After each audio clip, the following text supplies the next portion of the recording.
So if you guys been following along, you know that our water heater quit working on us. We've been out camping on these campgrounds. We have a family of 4. We've been taking cold showers. That's no fun. So I actually installed this all by myself, and it really wasn't that hard. Let me show you how I did it.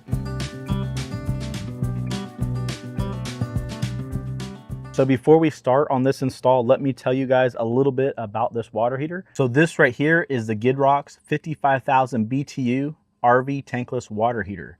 So GIDROX actually sent us this tankless water heater. If you go on their site, you will see they have different door sizes to choose from. So just measure out your door size so that way you get the correct fit. I will leave the link and all the information down in the description. So it's got a lock on it right here. You can open and shut. Okay.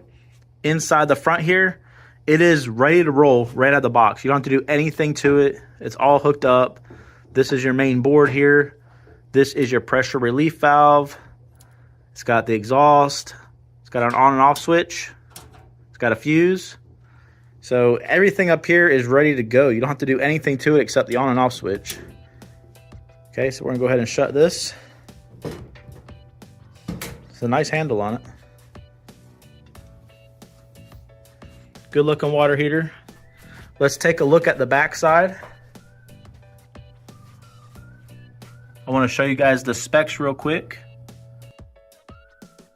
I've never installed one of these before, but just looking at it, there's not much to it. So depending on the camper, you know, how bad that's going to be, I don't know. With all the fittings and stuff, we may have to cut some PVC fittings or PEX. I'm not even sure what it has in there. We'll have to check. I think it's PEX. So as far as this looks easy. On the camper side, we're going to find out here in a minute. But to hook it up, you got a water inlet. There's a water outlet. You got 12 volt lines here. You got a negative and a positive that go to your 12 volt. And you have a gas inlet.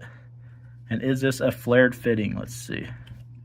It is a flared fitting. So a flared fitting means you don't need any pipe dope. You don't need anything on there at all. No thread tape. A flared fitting, they connect together and it's metal on metal. So super easy to hook up. There's nothing to this at all, guys. This is super simple looking. So they did give you some thread tape here, and this is white. So this is not for gas lines. So this is just for your water lines. If it was for gas lines, it would be yellow. So like I said, that's a flared fitting, so you don't need any on there. And then it has your control here, on and off, temperature up and down. So it's got plenty of wire, and that plugs in right there. This is gonna be really simple.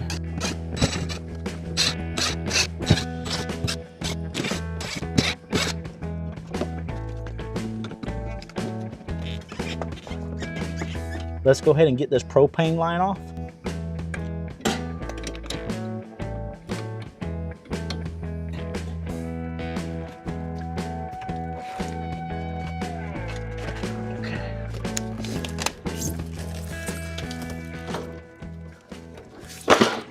There we go right there. I have 12 volts on these 2 wires.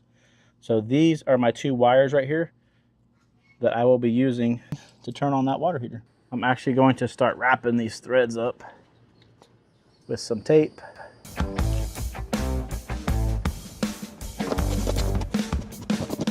So now I'm taking some silicone.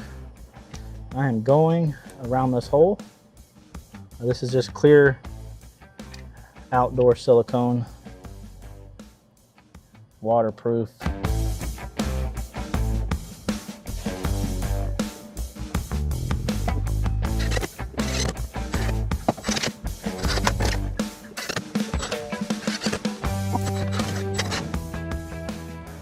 All right, that's all of them. See if it shuts. Look at that, guys. We have us a water heater. Nothing is leaking. We seem to be good. Next thing I do is actually hook up this control module. I almost forgot about it. I was getting ready to go turn it on. I was like, you know what? We didn't hook that up. This is the most important part. So this comes with a pretty long cable here. So we are going to actually run it down the bathroom wall.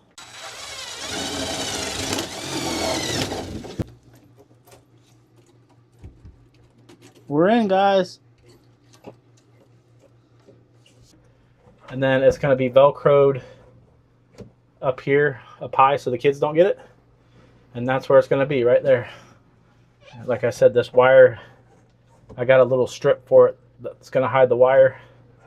One of those little white strips you use for like televisions and stuff. So it'll be all right. You won't even see it. And that's the only place I could think to put it. But it's way up here.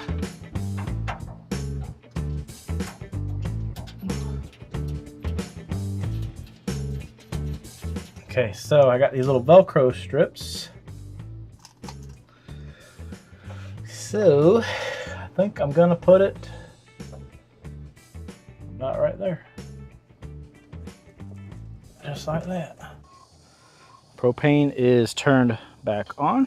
Okay, so I turned the propane on. Next thing I'm gonna do, this is the pressure relief valve. I turn the water on. Make sure you got water coming out. We're good there. You still want to run it dry. And then turn it on right here. On and off switch. Now it's not going to turn on yet because I still have to go inside and turn the main switch on. That's just like a secondary on and off switch. So let's head on inside, turn my little red light on, and we should be in business. We are going to turn on the water heater. Okay, we should have power on our display. Oh, turn that on. So it's set at 98. I'm gonna go up to, let's go up to 100 degrees. We're gonna leave it at that. So here's our battery level, 12.2 volts. Oh, it tells you how much you're using and stuff. We'll come back and look at that in a minute. But anyways, let's check this out and see if it even works. So turn on some hot water.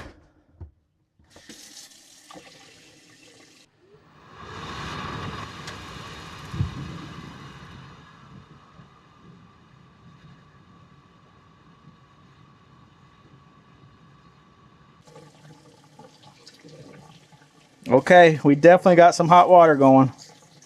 So it had like a little delay in it, so I don't know if it just takes a couple seconds. I'd say probably a good 25-second delay or so, but maybe that's because it's the first time I ever used it. But we got hot water now. Okay, we're good to go. Now that's 100 degrees right there. Let's go up a little bit on this. I actually turned it way up. It is super hot now. Oh my goodness, I can't even touch it. So I gotta blend it. But we just gotta adjust it and play with it and get it where we want it. We have some hot water and we can adjust it right at our fingertips. So remember, I left the link in the description for that GIDROX tankless water heater. Just don't forget to get your measurements on your door when you go to order it. So putting the water heater in really wasn't that hard. It's definitely a DIY, I would say, in my opinion. If you're familiar with a little bit of plumbing, a little bit of, crimping wires and stuff, it's not that hard. There's a lot of videos out there that teach you how to do it. It wasn't bad. So I hope that this video helps you guys out if you're installing a water heater or if you're just along for our journey, our camping journey, our family journey.